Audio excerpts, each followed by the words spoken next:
Now, the Bram Weinstein Show on Washington's new home for sports, ESPN 630.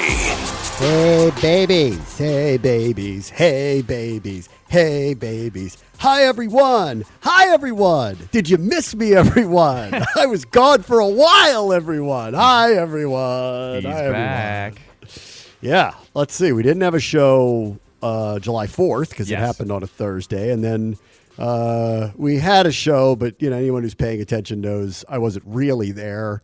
And then I had my annual pre-training camp getaway, clear my brain, go stare at water for a week, come back and be locked in, ready to go. And I will tell all of you, mission accomplished, everybody. I am ready for the season. I am ready to go. We went and did absolutely nothing this past week. It was amazing. We went up to a lake in Pennsylvania and I stared at it for 5 days straight and did nothing. So I am full on Tibetan monk, come down from the mountains, ready to go. I am rare and ready. I am ready to fill my brain with information about football. I am ready to go. Aaron Rodgers does actual darkness retreats. You just go stare at a lake for a while. It's the same thing, honestly. Same. It's the same thing. I took no illegal drugs. None.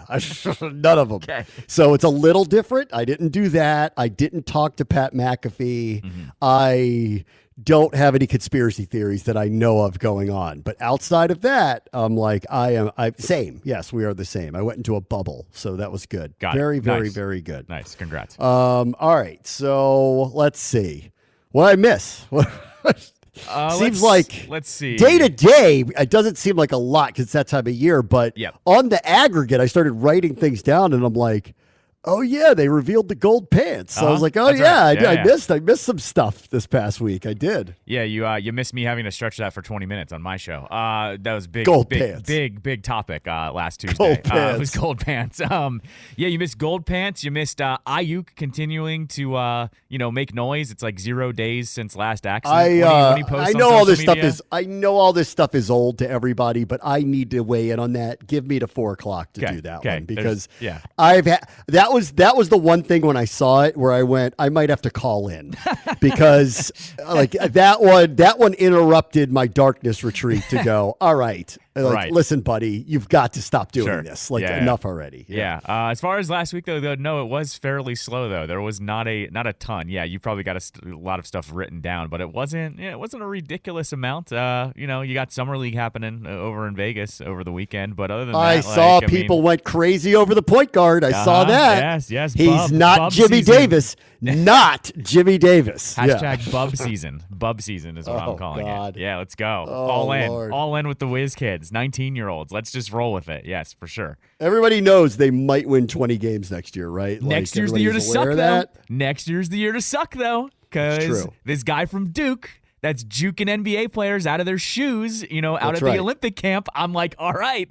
I see the vision that's now. That's why I want to trade Kuzma for somebody's pick that might be in the lottery. So we got 2 shots at this thing next year. Exactly. 2 shots. Cooper Flagg, yes. The highlight videos of him over the weekend, I don't know if you saw any of those, where he was doing like everything to, I don't know, Embiid, Steph Curry, Drew Holiday was guarding him, and he shook him out of his shoes a little bit. I was like, okay, Wizards, I'm glad you're trading everybody because I'd like a shot at this guy.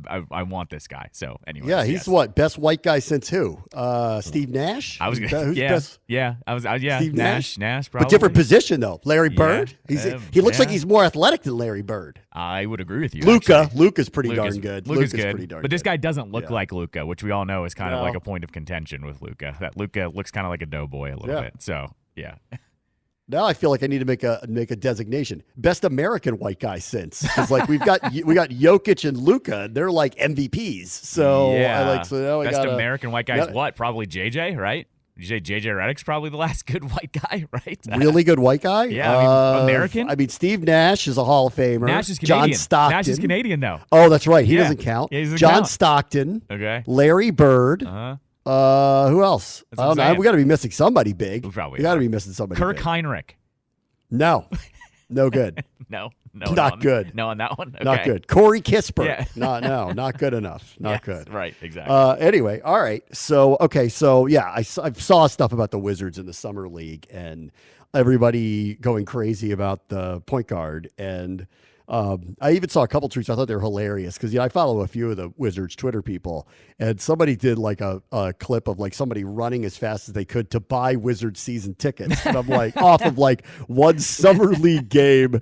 And I'm like, you guys know they're going to suck, right? Like you're totally like cool and aware with that. But if you want to get on board early, that's right. And say, I'm there on year 2 of the winger rebuild, and it's the real year 1 of it because we actually dumped guys, got a lot of picks, had 3 first-round picks. We're believing that all of them are going to be really, really, really good. Like we're in that like disbelief mode that'll happen.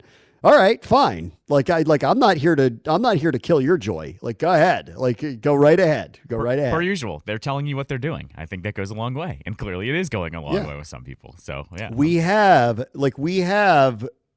gonna have the best G League team next year, and hopefully they'll turn into a really good NBA team. Yeah. Is what that's the goal here. Yeah, and they're all 19. Right? So like, how much? They're all 19. How much stock are you going to put into next year? I did see also of things I missed. I did see Denny's like voice cracking soundbite of being like kind of like I was surprised. Mm-hmm. Like it was I don't know, I gave him everything type of soundbite, and I literally felt bad for the guy. I did, because he clearly was blindsided by the whole thing. Like clearly was blindsided by it. Well, don't forget, remember when he signed the extension last summer, he went out of his way to be like, these guys have the vision, they've talked to me, this is why I want to sign here.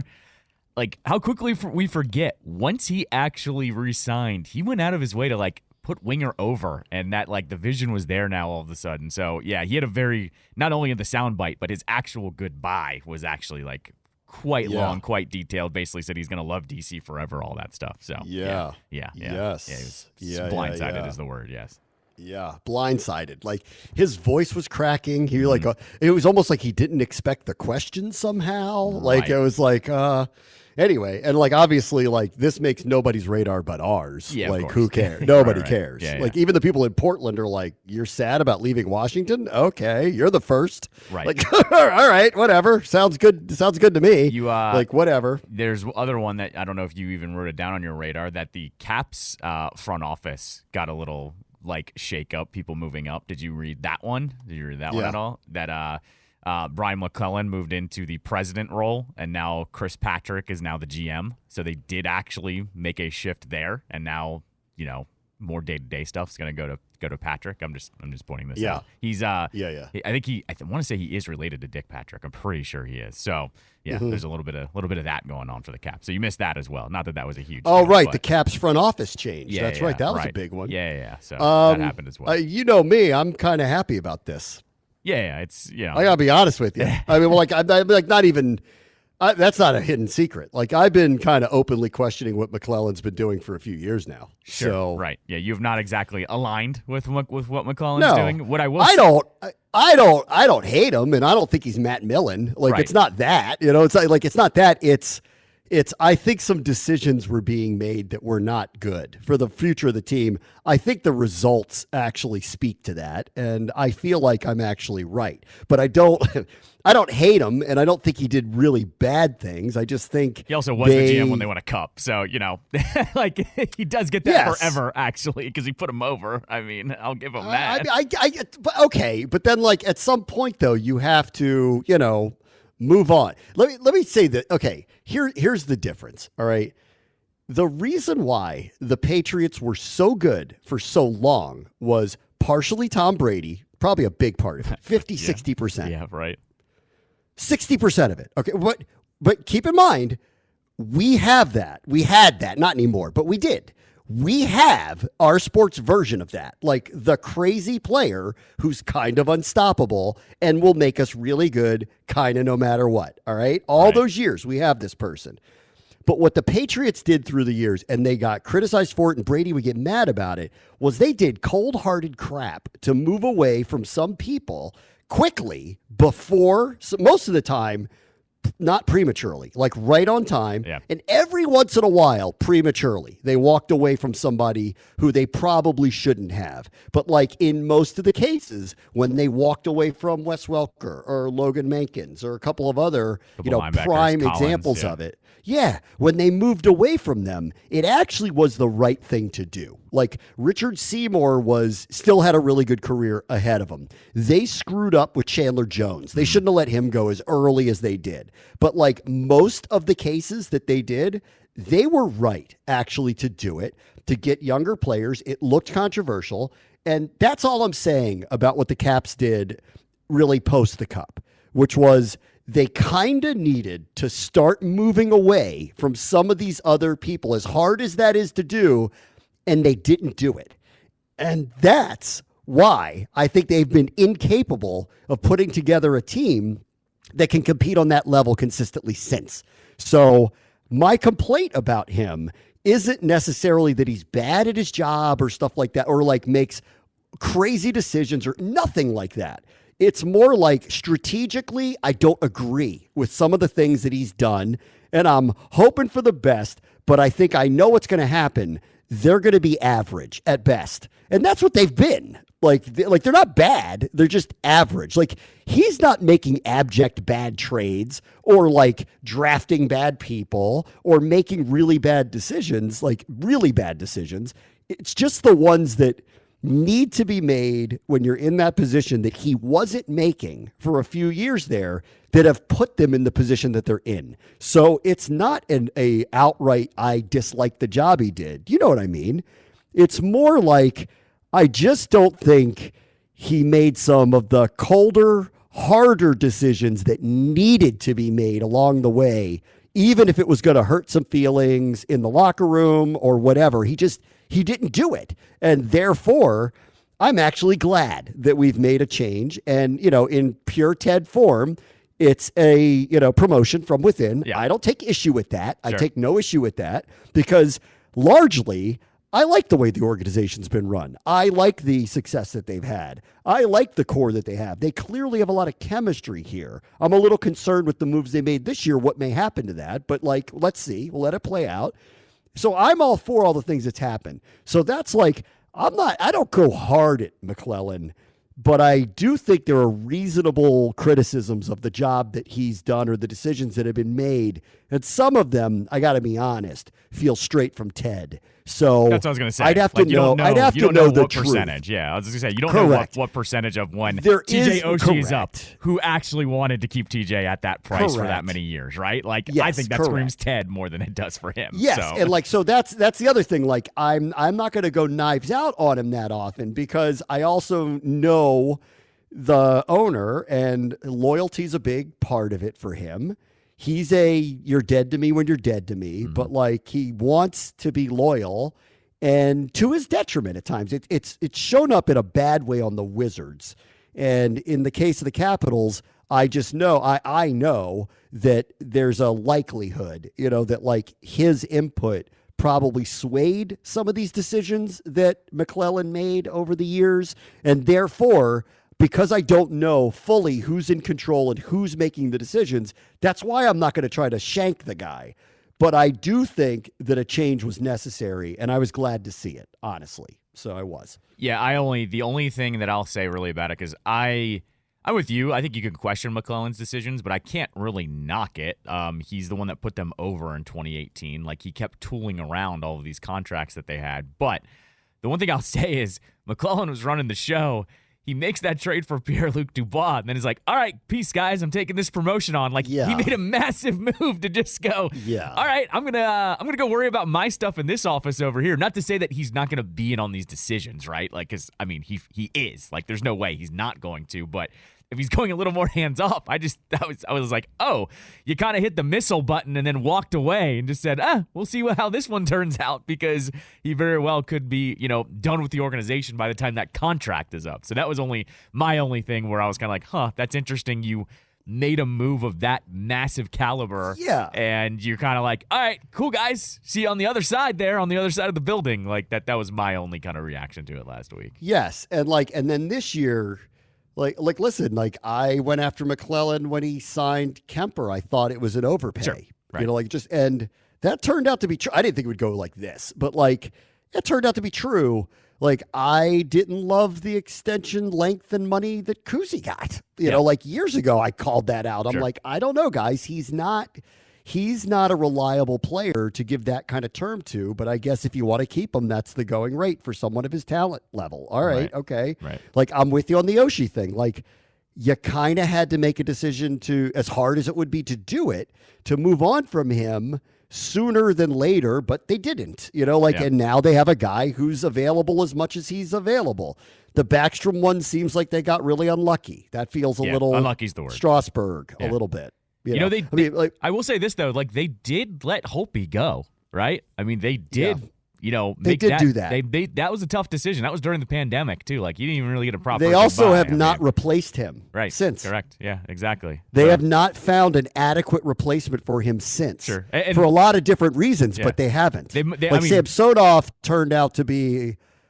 I'm guessing it's more like less about his talent and more about mentally. He's kind of him and Samsonov both have that problem. I think they both are physically and then, fine. The other players that they've had, Vanacek is a backup. Charlie Lindgren had a terrific season, but nobody's pretending that he's the long-term answer or is a all-star goaltender. Like nobody's saying that. Like I love what the guy did last year and I appreciate it and I'm glad he's back, but I'm not kidding myself into believing he's going to be a top 5 netminder. Yeah. So they haven't replaced Holtby. On the flip side too, with Holtby though, he's out of the league. So I mean, like it's not like they made the wrong decision, but they just didn't have a direction. Correct. Okay. He's out of the league 6 years later. I mean, we're it's been a while. It's been a while now. 4 years, for most 4 people, years later, by the way. 4 years. Right. But I mean, 6 years since the Stanley Cup, and they started to walk away from him. That's where we are. So anyway, I was actually just very glad to see this. I'm not totally. I don't think he's Vinny. I'm not I don't I don't have that feeling about him. He just doesn't know what he's doing. It wasn't anything like that. It was just more was on the margins. I don't like the length of time you gave this person. I don't like, that you're pushing a lot of chips on certain people that I don't think you did due diligence on. Did you really think Kemper was worth that amount of money? Really? Why? Why did you think that? Right. So, and then this last major move that he made, I mean, let's see how it goes, because, I don't know what I don't know about this guy. All I know is most of the time when people are on 4 teams in 3 years and have 8 years left of a contract or whatever it is, that's not good. But let's see, maybe he'll grow up and he'll be great and that'll be terrific. I hope it works out for him, but that's going to be his last key move. And he's going to have to be judged by it because this guy's going to take up a ton of their cap for a long period of time. And he's a big part of the transition now. Hope they're right about that one. Seems like a pretty desperate thing to do, but hopefully he's right about that one. Right. So we'll see. Yeah. On that one too, I mean, they're banking on Carberry being the one that is the rehab, and he even said, I love him. I love him. They even because you were, I'm trying to think, the draft happened and then you were out that following week, so I broke down the draft that Monday, but the quotes from Carberry on him were basically he can't wait to get to work with him. Is that basically he sees the vision there? So I mean, we'll see what actually ends up happening. I love Carberry. I love him. I think that hire was terrific. And if he was a big part of that, Tev's whoever, I love that hire. So I'm not totally down. I didn't have a problem with the Laviolette hire. I thought the Laviolette hire was the right thing to do at the time. It didn't work out, but I thought it was the right thing to do. I didn't have a problem with it. So it's not like they did everything or they acquired Strome. He's turned out to be terrific for them. Right. So it's not everything. It's not everything, but the big ticket things he's actually been a little more wrong about than right about in recent years. And so I'm actually glad that the reins are getting turned over to someone else. And I agree he belongs in the organization. It's not like he did a bad job. I'm not railing on him. I don't think he did a bad job, but something obviously had to happen. I think something had to happen. So I was glad to see that one. Let's see. The Orioles and Yankees got into a fight. Yes. That was a good one. Yep, that was just Friday. the other day, Yep. though. I didn't That was really, Friday. kind of didn't really totally. Yeah, so I wouldn't. Technically, I didn't really miss that one. Yeah, no. Technically, I didn't miss that one, but I like that one. The Orioles have been skidding, and But the so have really the funny Yankees. part. Well, that's the funniest part about this is like the world is ending Orioles Twitter. You realize they're still in first place, right? Like you guys. Well, yeah, realize the that. worst team in baseball the last month is the Yankees. Like literally, they are the worst team in the entire league. They are. I'm a touch surprised after last year that Aaron Boone is still the manager there. I'm a touch surprised by that. But you know but if they careen off the way they're going and it continues this way, he will not be. And I actually have a funny feeling for much longer. Actually, because they're in position and they've started to crater.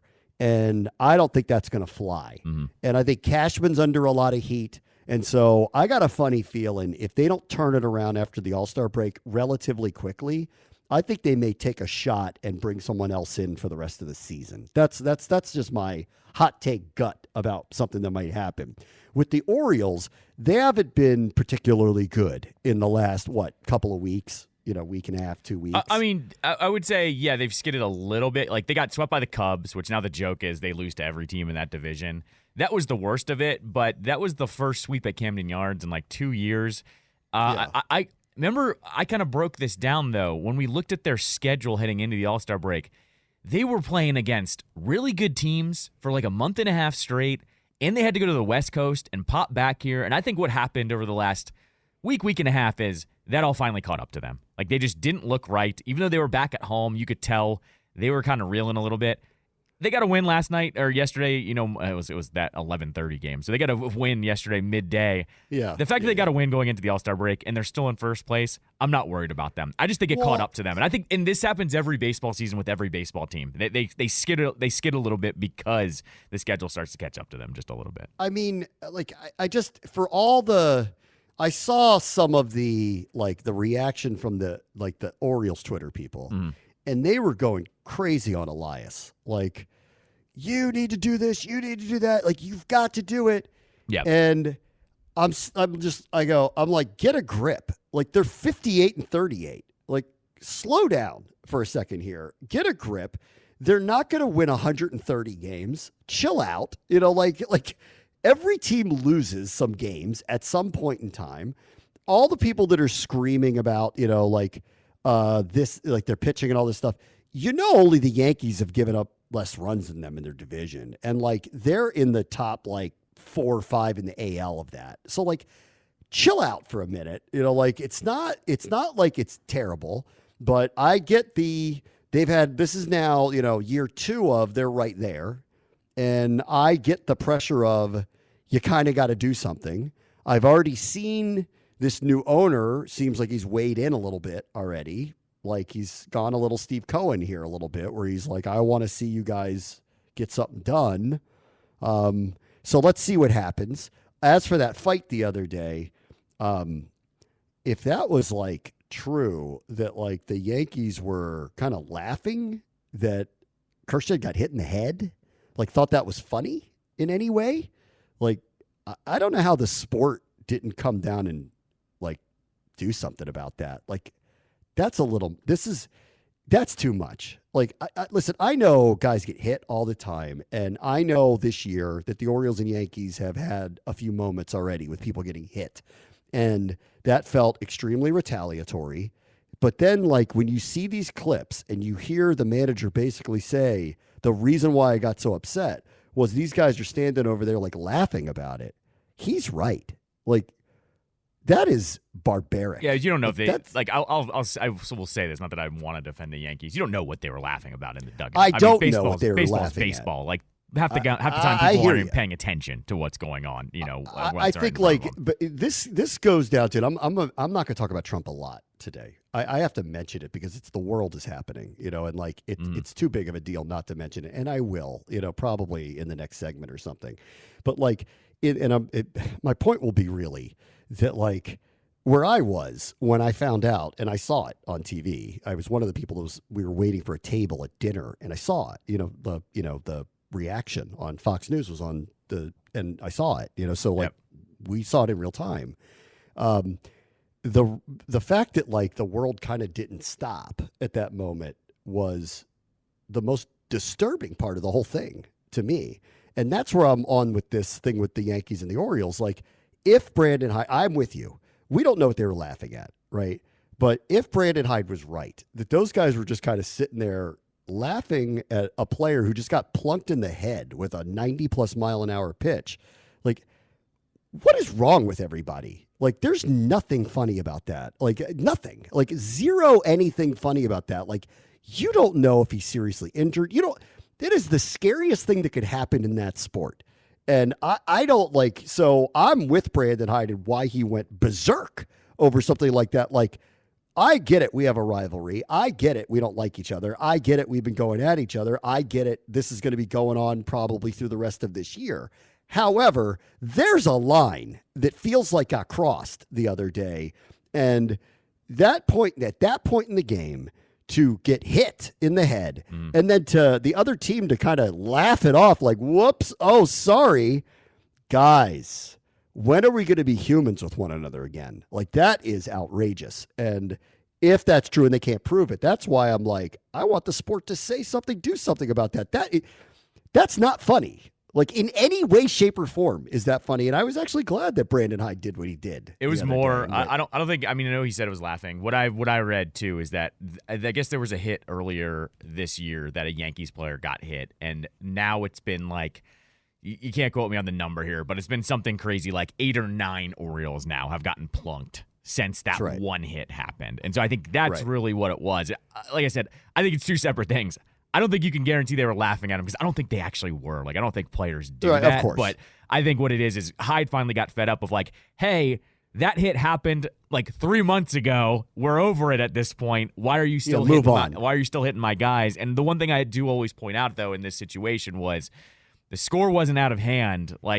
The tying run could have come to the plate. He might have come to the plate at that point too.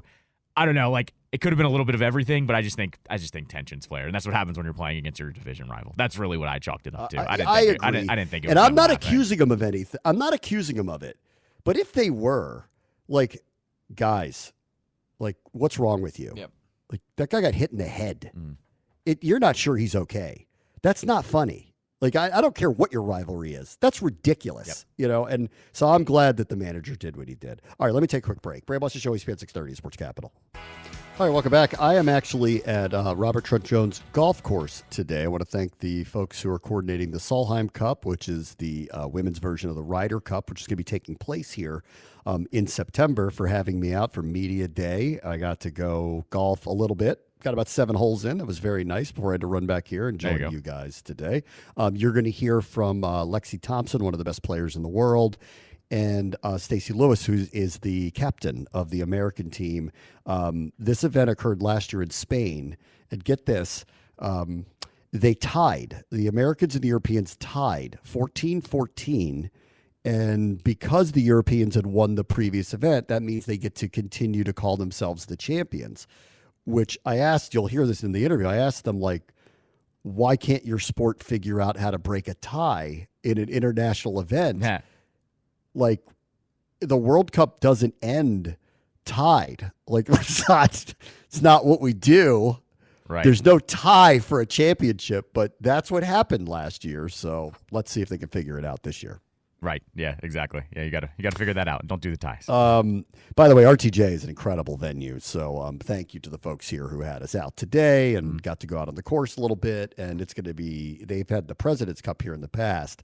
So this is nothing new, having an international golf event like this. And if you've never gone to this type of event where the Ryder Cup or Solheim Cup, it's a totally different atmosphere than any golf event you've ever been to. It's really amazing because you wrap yourself in the flag. It's remarkable. And the shots are so pressure packed and it's amazing. So it should be really, really, really great. They told me they're expecting 150,000 people out here over the weekend. Oh, wow. Nice. That's what they think they're expecting to have for the event in a couple of months. So that'll be great.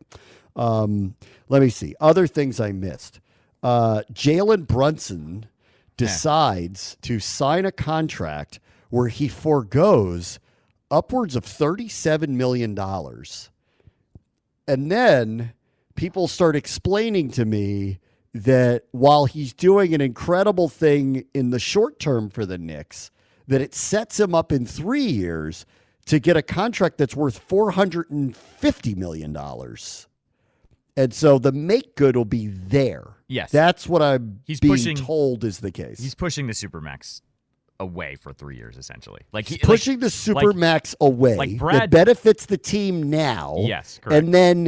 And then assuming he's still Jalen Brunson and the Knicks want to give him that in 3 years, would get it. Yes, correct. He like Brad did this. Remember, Brad took the Supermax, but then you get the other max on top of it if you go that route. Yes. So, but the number that they posted for him, if this all played out the way that they're talking about, was something like $450 million. It was like some crazy number. Yeah, that's what the max is, though. Whenever you get to that year, though. Well, Jalen Brown and Jason Tatum just got $315 is correct. what they got. Yeah, exactly. They could have waited too, but you take the but they most took it you can. now. But basically, what they did is they're doing what Brad did. You take the most you can at all times. Brunson is not doing that. He's getting the make good 3 years from now, so that Knicks can still add probably one more player. Well, assuming they do that, right? Wait, that's a leap. Sure, no, I agree. I appreciate what he's doing, and I think it's incredible for the team right now to try to build a contender because they already have a really good team and they are really close. And I still think I don't think they're better than Philadelphia or Boston yet, but I guess we'll see. Let it play out. Bridges is an upgrade, so let's see. And I appreciate this. I'm not trying to downplay it, but the thinking of I will do this now, make the team better, hopefully win a championship, and then on the other side get that crazy payday if James Dolan gives it to you. Remember that part. Sure, but remember that part. He also he's now already like a Knicks legend just for doing this. And so the fan they ought to put a statue of him up now. Correct. The fan base is going to revolt if they do him dirty. Yeah, the statues they need up are him, Patrick Ewing, and Willis Reed, period. That's it. Right, yes. Exactly. That's the list. Exactly, yeah. That's the list. So I did think it was amazing he did it, but then everyone was like, don't go... there's a reason why he did it. Everybody tried to slow down the role of he's being benevolent and pulling Tom Brady and taking less and all of that. He did though. He's kicking it down the road did. though. Not everyone does that. Brad didn't do that ever. No. So I'm just saying, Brad also shouldn't have done it. Correct. Yes. In Brad's defense, take the money. The Wizards should have never done that. That's what it boils down to. So I am saying, that's right. Yes, it's a make good, but he's still pushing it down 3 years down the line. That's still commendable in today's day and age. The other basketball thing that I find amazing is, let's see, Kawhi Leonard gets hurt, leaves Team USA. Mm-hmm. Jalen Brown isn't selected to replace him. His teammate, Derek White, is. Yes, right. Guys, what are we doing? Yeah, I don't know on that one. Come on. Everyone's insinuating it's because he doesn't have a deal with Nike. And even he tweeted that, this is what we're doing, Nike. Because, and if that's the case, USA Basketball, what are you doing? Yeah, but USA Basketball probably is Nike. That's the problem. So, correct. But what's more American than that? It's, guys, are we playing our best players to win in the Olympics or not? Well, what are we doing? You don't get to knock them until they actually lose. What are we doing, guys? Yeah, but we're also what are we doing? We're also nitpicking here. How much were either one of them going to play? Looking at the roster, it's Jalen Brown. Yeah, look at the roster though. If he didn't make it, that means he was already low enough on the pecking order. It's like the Caitlin Clark thing. If Caitlin Clark had made it, she wasn't going to play. That was the problem. How about this question then? How is Jalen Brown low on anybody's pecking order right now? That's a good question, but I'm I'm just pointing it out to I don't know. He's been, one of the best playoff players of the last, 4 or 5 years and just won a championship and might be the best player on the championship team. Sure. What are we talking about here? If they lose, though, it's not going to be because they don't have Jalen Brown. I agree. All I'm saying is, are we taking our best players or not? And if we're not taking our best players, why? Oh, because of sponsorships? Oh, my God. Come on, guys. What's more American than that? Grow up. What are you talking about? I guess. That's how we operate here. The people that should be fit to run this country aren't the best ones up there, are they? So here we are.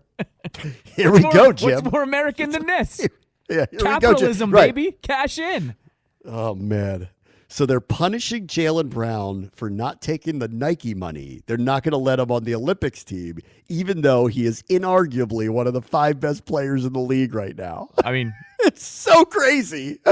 And I guess if you're not one of the greatest, it doesn't matter because Steph isn't Nike. Steph's Under Armour. Steph's always been Under Armour. That's true. Steph's not Nike. So I'm just saying. Why is he there? So I'm just saying you got to play nice too. So I don't know what does this go back to the Stephen A. thing where he said Jalen Brown people don't like him? Maybe. Remember? Could be. He did the report. His report was people don't like him. Yeah, could be.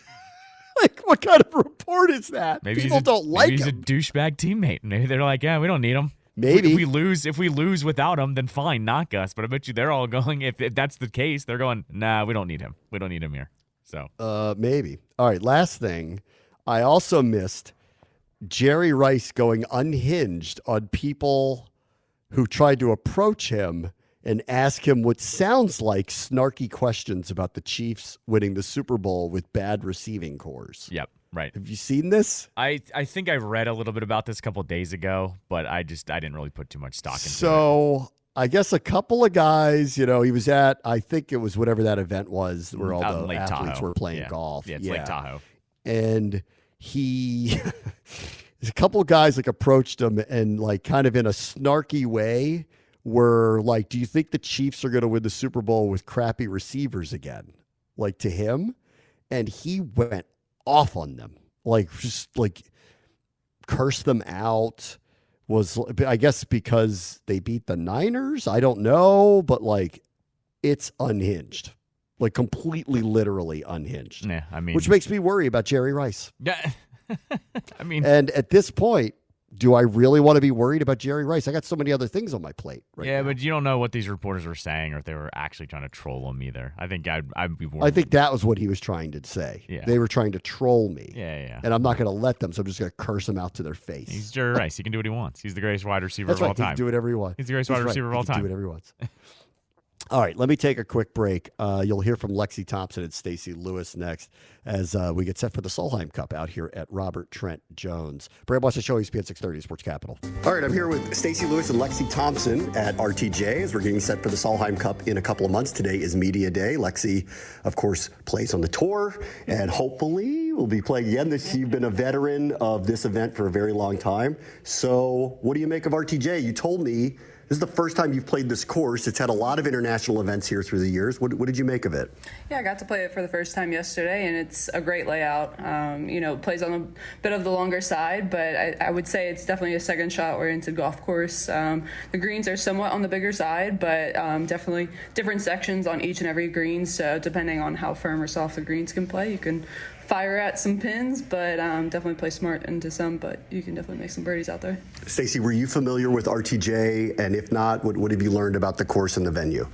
Well, I've made probably 5 or 6 trips here over the last year and a half, and yesterday was the first time I played. So I think it's going to be a great venue for this event. Match play, I think, will be very good, especially in the back 9. We got some reachable par 4s, or reachable par 5s, a drivable par 4, but you also got some par 4s that are going to play really tough. So I think it's going to be a great match play golf course. And, there's a reason that, you had the President's Cups that were here for so many years that were successful. So, and it's a big venue. We can get as many people out here as possible. Yeah.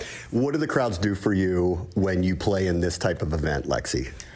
Well, they cheer us on for the most part, but I always say the fans make the experience, especially at Solheim Cups. We want the more people, the better, cheering us on, especially being on U.S. soil. We want a ton of people out here chanting USA. So hopefully we get a lot of people. Like Stacy said, this is a big venue. It can hold a lot. So we're going to see. What's the tangible difference? Last year you played in Spain, which is where the event took place. So what is the tangible difference of playing on U.S. soil versus playing the Europeans on a European course? Well, it's a different feeling, of course. We don't have as many U.S. fans over in Europe when we play over there. But, it's a whole different experience. Like, when we play here, we're going to have so many people supporting us and cheering us on. And but playing no differently, we know we have to bring our A game every time we tee it up, whether it's here or over in Europe. So we're willing to do that. How do you look at the experience being different playing in America? I think it's more outside of the golf course, right? I mean, for the players, they've got more friends and family coming, so more tickets to entertain, more people around. And the same can be said just in general, right? There's more staff here. There's more fans. There's more. Everything just feels bigger when you're in the U.S. versus Europe. And so, and I think there's probably a little more pressure on the Americans to win at home. On the home team, I think there's always a little bit more pressure. But on the same side, you've got the fans on your side. So we got to, find a way to use the fans to our advantage and, get the momentum on our side. Because of the pandemic, the schedule shifted, so you're playing back-to-back years. It's going to get back on a biannual basis soon. Yep. What has been the challenge or advantage of doing this 1 year after playing in this event a year ago? The challenge has been there's no break. We've been planning for this one before we played Spain last year. So we've been planning for this one for a long time, and that was part of why I'm doing it 2 years in a row, and that we finished in Spain and we immediately started into this one. So life for me has been busy, but the advantage for the players is that everything's fresh. It's fresh that we just lost and we tied, and the experience of it, the emotions of it, it's going to be very fresh on everyone's minds. And so I think we're going to have a pretty motivated team coming in here. I mean, you've done this a number of times, played in the international competition, but to do it in back-to-back years, like how do you think about that for your schedule as a professional player on the tour? Well, I think it's incredible. The more team events I can play, the better. I love representing my country.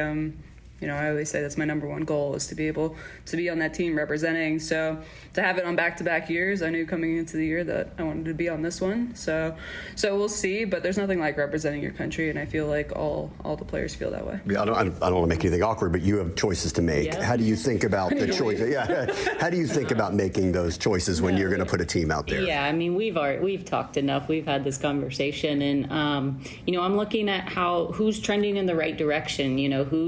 Who's starting to play better, who's starting to play worse. And because you're trying to find the players that are going to be, you're picking the team 2 weeks ahead of time. So you're trying to find the players that are going to be playing good in 2 weeks.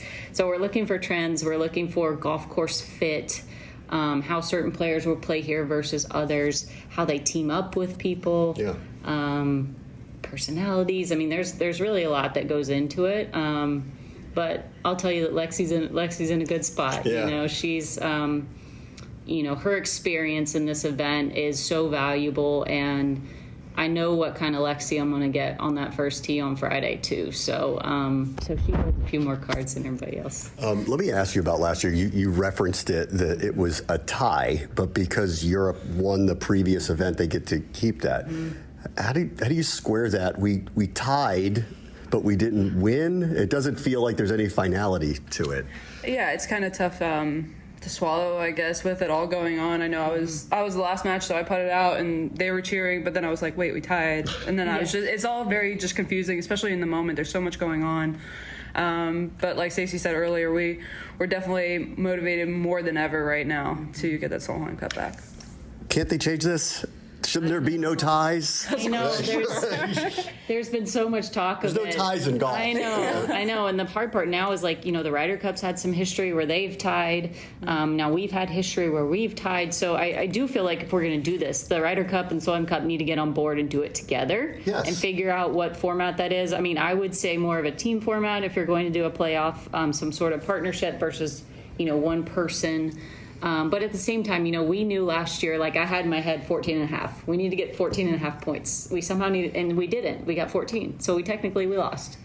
And so that's the way I've had it in my head. I know. Yeah. I know I'm hard on myself, But at the same time, for us to go, we went over there with 5 rookies. We went overseas with 5 rookies and ended up with versus a very experienced European team and tied. So there was a ton of positives to take out of that. And, I feel like last year too was, Lexi can probably say, it was kind of a changing of the guard of the team, like of kind of your players that have been around for a long time, and now we're figuring out who the next kind of crop of players are that are going to be there. Can I ask you something just a little off topic, because I'm curious? What do you all make of the exponential growth of interest in women's sports right now, from what's happening in basketball, what's happening in soccer, what might be carrying over to your sport? How do you kind of view what is happening with women's sports right now? Well, I think it's just great to see. I think it's definitely well-deserved. I could speak on the women's golf side of things that, we've always wanted to just see the women's game grow and leave it in a better spot than it was when we first stepped foot. But we want to get fans more involved, get more social media presence and more sponsorships. But to be able to see that in other sports as well. I mean, these women are talented in all these different sports, and we work our butts off for it. So it's well-deserved, and I think we're getting the presence and the appreciation of what we do now more than ever. Are you feeling any kind of carryover from what's happening in all these other sports into women's golf? Yeah, and I think we're learning from it. I think you're learning that you see kind of especially like what ESPN did with the women's NCAA basketball tournament. They gave it the TV time and they gave it the credit that it deserved. And they're like, wow, all these people are actually watching, and it shows. I hope it shows the TV networks to give us a chance.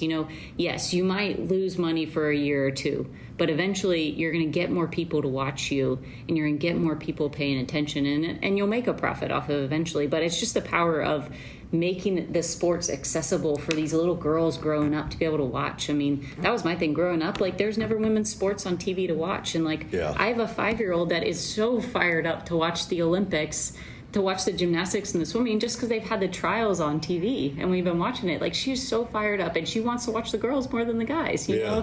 So just making it visible for people to see is the biggest challenge I think women's sports has faced for a long time. I'm not sure what makes someone a star, but I remember for your sport years ago, Michelle Wee came along and she kind of captured everybody's attention in the way that Caitlin Clark is doing it now. Does your sport need that again? Do you need some kind of level of stardom to hit the sport? I don't know if it's a certain level. I mean, we're all very talented in our own ways, and our personalities bring something about them connecting. I don't know what it is exactly. Yeah, I mean, there's a certain presence and how you can connect with fans and sponsors and everything. There's something that you can definitely bring to the table other than your talent. Yeah. But yeah, I don't know. Embracing it. Yeah, like embracing that position. Like Caitlin has embraced being in that position and knows all the extra things that come along with it. And Michelle, to an extent, she did that too. She embraced it. She knew that there were going to be there are things that are going to be asked of her, and she did it. And I think that's maybe a little bit missing on our tour right now is our top players just really embracing the moment and wanting to be on TV and going and doing the New York hits after you win a big tournament. Like, you should do that stuff because it's what's going to drive your sport forward. Okay, well, let me ask you about women's golf as we get set for this event in a couple of months. What's the state of the United States in women's golf right now? We got 1 and 2 in the world. Yeah, I was going to say it's doing pretty dang good right now. Good. Pretty darn good. We got Nelly Korda and Lilia Vu, who are number 1 and 2 in the world, playing some great golf. Allie Ewing's finished top 10 in like every major championship we've had this year. We got some younger players. You got Rose Zhang, who's going to be on the team that's kind of starting to make her mark. So we got a good mix of younger and older, and we got this one over here that's probably going to be here. So so you're confident in what's going to happen in a couple months? I am. We did so many good things in Spain. Europe had a hole-in-one. They had a couple chip-ins on us. Like they pulled off some crazy things that we could have easily won by 2. So, we're motivated, and I feel very good about this team. Lexi, Stacy, thank you so much for joining me, and good luck in a couple of months. I can't wait to see you guys perform here at RTJ. Thank you. Appreciate it. Awesome. Thank you. Go USA. Thank you both. All right, so that is Stacy Lewis, the captain of the American team, and Lexi Thomson, who you just heard will likely be on the team. They haven't selected everybody yet, and Lexi could be a captain's pick. She's performed in this for a number of years. And I want to thank again RTJ for having us out here today for Media Day. All right, we'll take a quick break. I want to get into, it's old news with Brandon Ayuk, but I have not said my piece about him posting more things about the Commanders and showing our plays up on Instagram. So we'll talk about that next. Brad, watch the show, ESPN 630, Sports Capital. All right, welcome back. I am excited to be back. Nice to be with you all again. Took a week off, turned my brain off for a few days, and I'm ready for the season, which begins in earnest next week. Training camp begins next Tuesday, and the rookies are going to report by the end of the week. So here we go, Jim. We're ready to go. 2024 season is finally here. Some other training camps are going to open this week. Obviously, the teams that are playing in the Hall of Fame game are going to get to work. So football season is back. So I'm excited. With the Commanders, a few things have happened this week. And then, of course, something today. Scott Fitterer, who is the former Carolina Panthers general manager, was just hired as part of a continued revamping of the front office. So let's see. Lance Newmark, who was basically the number 2 in Detroit, comes here. Adam Peters, who was the number 2. Martin Mayhew's been a general manager. Now they have Scott Fitterer, former general manager. Marty Herney is still in the building somewhere, former general manager. The brain trust is growing. So this is another very interesting hire as they continue to build out what has got to be ranking up there as one of the most robust front offices in the league. So it's an interesting hire. You waited far too long to make a Commanders joke. Come on now. Well, let's see. Fitterer, Herney, Rivera. We've had them all. We've had them all. Yeah. The pipeline continues from Carolina. The brain trust of the Panthers for the last 15, 20 years is all here. That's great. Right. Well, here. Well, Rivera's not obviously anymore, but yeah. It was funny. I hope Anish doesn't mind that I say this. Anish Shroff, who calls the games, is at ESPN, calls a ton of college football and all that stuff. He does the Duke's Mayo Bowl. That's always the funny thing he does every year. Anyway, he's the voice of the Panthers on radio. And he texted me immediately, and he's like, "You're going to love Scott Fitterer. Great guy." Like, just on and on about how great he is. I'm like, that's great to hear. And I wrote him back, and I said, "We're excited about the Luvu signing." And I'm telling you, the texts he sent me back were basically like, I can't believe he's not here. Heart and soul of the defense, like energetic, incredible athlete, loved in the locker room. Sucks he's not here. You guys got a good one. Oh, there you go. Okay. And he's the one that we went back and forth about Jeremy Chin, which I can talk about, at a later point in time. But like, that's the signing I'm most excited about. He's the one that I think can kind of alter our defense a little bit. I'm hoping is the player. Like, Bobby Wagner, I think, is a force of stability. Jeremy Chin is an interesting wild card who's going to be, I think, moved around and potentially an impact player, but we'll see. Luvu's the one that I think comes in here overnight. We haven't had an impact linebacker here in a few years. Right. I mean, when was the last impact linebacker we've had? Cole Holcomb, and even that was a stretch. I mean, that was a stretch. I didn't like when they got rid of Cole Holcomb because I thought he was steady and he was a very good player and he was a film nerd and all that stuff. But like, was he an impact player? No. No. That's what I'm saying. We haven't had an impact linebacker. I mean, the hope was Jamin Davis was going to be, and we'll find out what Jamin Davis is in his new role or roles with this defense starting next week. Bobby Wagner obviously is going to be an impact player, but for how long? Who knows? Yeah. And honestly, I think he comes in here to kind of reset a locker room and help with leadership. And that's a big part of why he's here. Luvu could be the impact signing of this very large free agent class that they brought in here. He should, and really should be the impact player of all of this. Yep. And Anish was just going on and on, I can't believe he's not here, honestly. I mean, that would make people feel good that we're worried about Cam Curl, because you could say things about Curl as well. I mean, I know you said linebacker, but I'm going back to I think Curl would be here if he was. I think Curl would be here if he was more of an impact player. Right, but I think Curl was a very guy. Yes, I think Curl was a very, very good player, and then the market proved out on him actually that the money wasn't there for him. Yeah. And then, I think who knows how this, unit felt about him. I thought Cam was a tremendous player, but this started happening last year when I would talk to some people and they would all preface it the same way, where they would go, we really like Cam. He's a great player, but how much are you paying for him? Yeah, right. And they always just kind of laid the groundwork to, he's good, but don't get it twisted with him. He's not a massive impact player. He's a really, really good, solid player, and we're way better when he's on the field. Don't get that wrong. But he's not flipping games. Yep, right. And I think the hope is that Luvu has some of those moments in him. And Wagner might still have a couple of those moments in him. But that Luvu's going to be that for us. So I'm excited about that. And I thought the hiring of Fitterer, it's almost like, when are they going to stop? I mean, they keep bringing in all of these people from all these different places. It is a massively robust front office. So they're serious about turning this thing around, and I'm beyond excited about what the future looks like. And I'll just stick to what I've said all along throughout the offseason. I haven't seen enough to know if I think they're going to be good or not. I look at their roster and I see the holes like everybody sees. I did read a lot of the thing, people are doing their rankings of people's rosters and theirs isn't ranking in very high. And I understand why. I think they are missing a couple of very prime positions, like a certified great edge rusher and a certified great left tackle, away from anybody looking at either side of the ball and going, watch out, that's going to be, the type of team that's going to be dominant.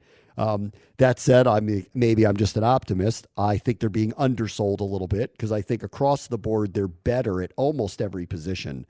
And I don't know, I'll say what I've said about Jaden Daniels. I was out here today on this golf course and everyone was asking me about him. How's he look? What's it going to be this year? And I'm like, I got to be honest with you. He looks great in shorts and a t-shirt, throwing passes where he knows he's not going to get hit by anybody. Until he plays, I don't know. I really don't know. Yeah, and right. honestly, I don't even know what the offense looks like yet. Sure. I don't know what they're going to be asking him to do yet. Right. So we're in really unfamiliar territory. Everything is new. Everybody is new. And that's fun because I don't know what I don't know. And it hasn't been that way in a long time. That's rejuvenating, honestly, for me, because I got to learn along with everybody else. I'll have the access, but I got to learn along with you too. Because I think you come into any season off of whatever, even when you get a new coach, most of the time, you get preconceived notions of the players that are carryovers or how they're going to play. And you have some ideas. I'm lost on this one. I don't know what Kingsbury's offense is really going to look like. They've been hiding it. I don't know, is Jaden Daniels on a CJ Stroud trajectory, right off the bat, or is it going to take a little more time? And how much of his athleticism are we going to see on display? Or is he going to be really a pure passer who runs when he has to? I don't know. What does their running game look like? Because these are very unusual running backs that don't seem to fit exactly together. So what does this look like? I assume Eckler's out there on third down. Why wouldn't B-Rob be out there on third down? I don't know. The offensive line, to me, is a work in progress at best. I think is the best way to put it, and I'm hoping it's better than it's been, but I have no illusions that it's going to be their strength. Does Dotson have a bounce-back year? Is the tight end room significantly better than it was or marginally better than it was? I don't really know. Do they really need another prime target? I'm not totally sure. And then defensively, we don't have Sweater Young anymore. Who is supposed to be the person who brings the heat off the edge? And I think Dorrance Armstrong is an upgrade from where they were from Chase because of consistency, but I don't have any illusions that he's going to be getting 15 sacks. So, where's the pressure coming from? Do they have good enough corners? How are they going to rotate these safeties? How's it going to work? But overall, I look at it and I go, I think they're being undersold here a little bit. And I think their roster's better than people think it is. But I'll fully admit I have rose-colored glasses with them. I just do. And, I'm not saying it just to say it.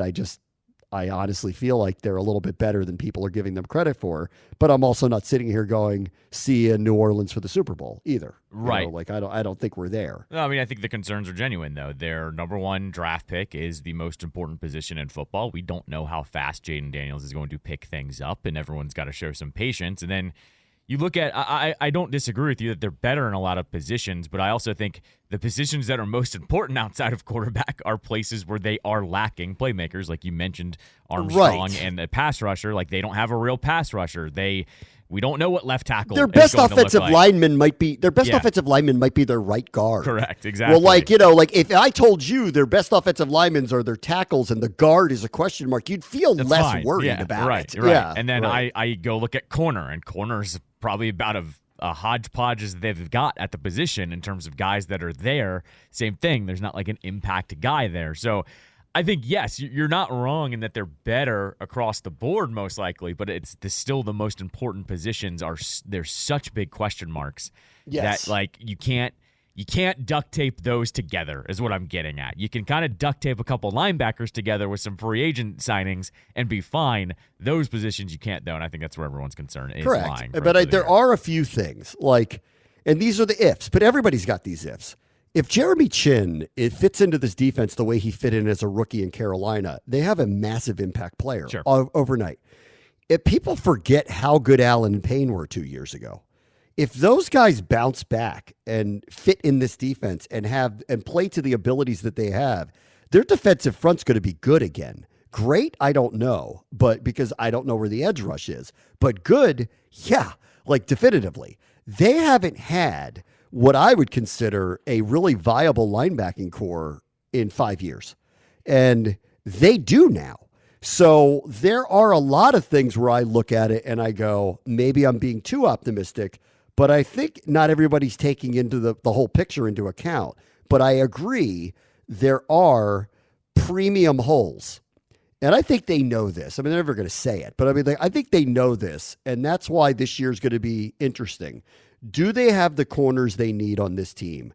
I don't think they do, but we're going to find out. We're going to find out, and I'm open to the possibility that they do. Can they figure out a way to bring pressure without having an elite pass rusher? That's hard to pull off, but maybe they can. Maybe they can. Mm-hmm. Is the receiving core good enough, to be, difficult as a group? I feel like they're missing one more player, but they might not be. I'm not totally sure. So there's a lot, but everybody has these. It's just that this team's being, sold as they're going to be bad. And I have a hard time seeing bad again, but I also last year had a hard time seeing bad. So, that's my internal bias that I have with it. I never walk into this thinking they're going to be bad. And I also know in the NFL, to be bad, there's a lot of other things going on. The talent in this league in general is kind of so close that to be bad, you need to have other things happening off of just straight up playing the game. And they had that last year. Right. I don't think they have that this year. I hope they don't. And I assume that they don't. The vibes are kind of too good right now. Yep. So we'll see. Right. All right. Gold pants. What do you think? Gold pants are back for 2 or 3 games, I think, this year. I assume with the burgundy top, right? I assumed that as well. I did not even see that it was only for 2 or 3 games. Not that I thought they were going to wear them for every game. Yeah, I think I have that right. I think it's just for a couple of the games. Yeah. Look, this is where I put my tinfoil hat back on and say we're all in the Commander's psyop now. Where's the line of connecting the past to the present? And they just did another little step up of, we know this one's not going to offend anybody. Here's the gold pants back, guys. And a part of the old uniform gets to merge with the new uniform. What I think what's interesting about it is people look at it and they go, that's the old uniform.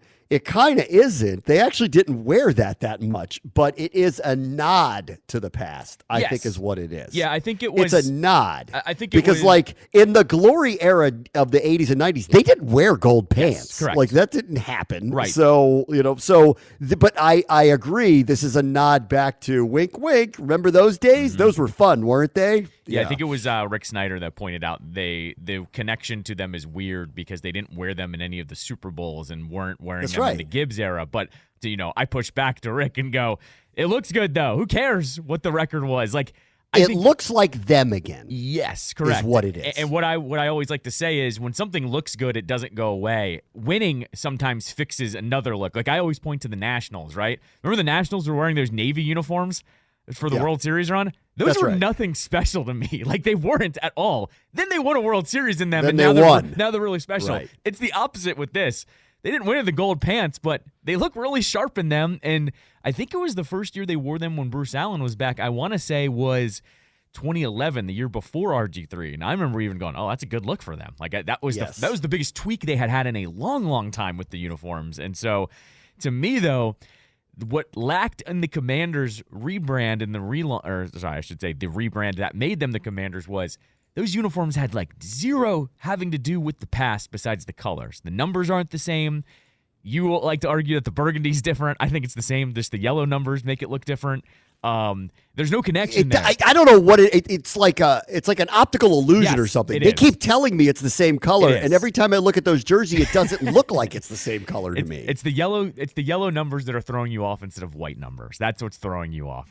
But here it is now. This is the first time where they're like, here's an actual old piece of the uniforms, and we're putting it on with the new ones. This is the first time they've truly tried to bridge that gap. So good on them. But once again, I said, we're all part of the PSYOP here, guys. They're seeing what works and what doesn't work. Gold pants seemingly work because there was overwhelmingly positive reviews of it last week. Yeah. I mean, like, overall, I'm all for this stuff too. I love the past stuff. I love the look. Of course. I love the history. I love the tradition. I get that we're not going back to certain things, but You're right. But like, every time they do something like this, I'm like fist pumping like below the table. That's right. So nobody can see that I'm doing doing it. Do. Yeah. I like it. So it's like you're hitting the right notes for me, guys. Like, and I think you're hitting the right notes for a lot of people. We just want that feeling back with the team. And, it's funny. I was talking, like, I'm hoping that with all this change and everything, it sounds like it is, that there's some loosening with some of the prominent alumni that felt very disassociated with the name change and the previous owner and all that stuff. And I'm hoping seeing some of this stuff also continues to give other fans and not just prominent alumni that just reminder of the tradition and what this team means. And, oh, yeah, that's them. And we're inching towards all of these things. And, obviously the full rebrand, if it is to happen, will probably coincide with a new stadium. Yeah. Probably. Yeah, I've always said that. And Yeah. we'll see. Right. We'll see. Right. Okay. Brandon Ayuk. All right. Yeah. Okay. I know it's old news. This happened last week, but this was the one where I almost called you. Okay. So all he did was post a picture of what was a clip from a Commander's offseason practice because Jaden Daniels is in it. So it's not old, right? Right. How did he get that? Gee, I wonder how. Okay. Like, is this semi-commonplace that the guys share this stuff with one another? Maybe. Should they? Obviously not. So let me start there because I have a couple of things about it. One, and I'm trying to say this so nicely, Jaden, stop. Like, I know he's your friend. Like, we all get that.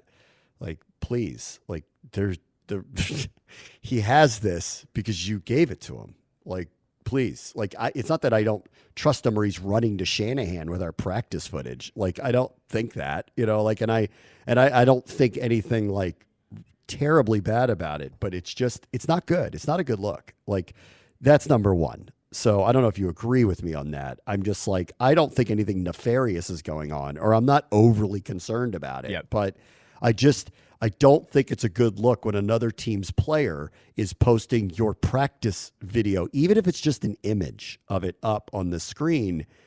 Like, we go so out of our way to try to be so hyper protective. Like, I'm only allowed to watch 20 minutes of practice in May because they're scared I'm going to learn too much and say too much about it. The sharing of this type of information is just kind of a no-no. And it's not like a high crime and misdemeanor, but that's the first thing I want to say about it.